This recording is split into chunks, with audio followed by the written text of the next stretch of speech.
À 5h51 sur Sud Radio, c'est l'heure d'accueillir notre lève-tôt du jour et nous allons dans le département de l'Hérault où les vendanges ont débuté et nous sommes avec Martin Perolari, vigneron du domaine de Cambis, c'est à Berlou. Bonjour Martin. Bonjour. Alors, je le disais, les vendanges ont débuté, elles ont de l'avance cette année? Oh oui, c'est vraiment très très tôt, c'est plus de 10 jours d'avance pour nous, personnellement. Et c'est la canicule, c'est ça qui explique cette avance?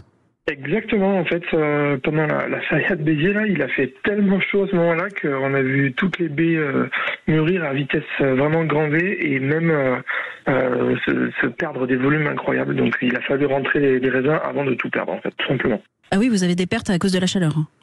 Exactement, sur certains cépages, notamment la Syrah, on a vu des baies se réduire, comme peau de chagrin, on va dire, et perdre entre 30 et 40% des volumes. Ah oui, quand même. Et comment vous faites quand vous avez autant de pertes sur certains cépages?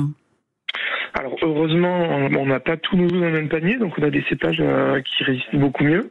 Et finalement, on peut vraiment rien y faire. Là, il faut rentrer les raisins et puis vinifier en conséquence.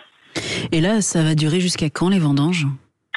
Alors pour nous, ça va très vite se terminer. Je pense que pas cette semaine, la semaine d'après, on aura terminé. Parce que finalement, voilà, tout s'est très vite accéléré. Et on travaille la nuit et le jour. Alors la nuit pour rentrer des blancs et le jour pour rentrer des rouges. Du coup, ça fait qu'on est sur des vendanges vraiment très très courtes. Et vous êtes combien pour travailler à nuit et jour donc? On fait appel à un prestataire pour de la machine à vendanger pour rentrer les blancs la nuit. Et après, on a une dizaine de personnes pour vendanger à la main les parcelles de rouge. Et là, donc, vous avez récolté cette année en avance. C'est une avance que vous constatez d'année en année? Oui, alors mes parents, en 2004, ils commençaient aux alentours du 15-20 septembre. Ah oui. Moi, là, en 2019, on a vu 6 septembre, 3 septembre. Et là, ça fait maintenant 4 ans maintenant qu'on commence fin août, autour du 23, 25. Et là cette année, c'est vraiment exceptionnel. Et pour parler un petit peu de votre parcours, vous avez repris les rênes du vignoble en 2019, c'est ça? Exactement. Et c'était pas le métier vigneron que vous envisagiez de faire, du moins pas tout de suite? Pas tout de suite, exactement. Moi, j'étais parti à l'étranger pour travailler dans la filtration de l'eau, rien à voir. Et puis je suis rentré bosser dans le jeu vidéo. Et c'est à ce moment-là que ma mère m'a proposé de reprendre parce que ça faisait déjà 10 ans qu'elle était au domaine. C'était une reconversion professionnelle assez tardive de leur part et du coup, ils avaient besoin d'un coup de main. D'accord, ils s'étaient eux-mêmes reconvertis? Exactement. Et vous, comment vous avez pris la nouvelle? Comment ça s'est passé pour vous, ce changement de carrière?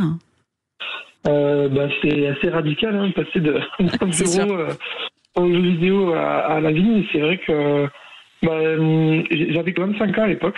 Ah oui. Et j'ai pas hésité longtemps, très honnêtement. Je les ai toujours vus être leur propre patron et ça fait partie des critères qui m'ont convaincu.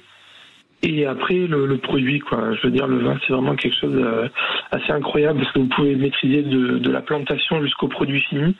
Et ça, c'est génial. Et j'ai vu que vous aviez un petit peu de pop culture quand même dans vos vins parce que vous proposez un vin pétillant Back to the Nature. Alors pour expliquer à nos auditeurs, l'étiquette, c'est comme le film Retour vers le futur. Exactement.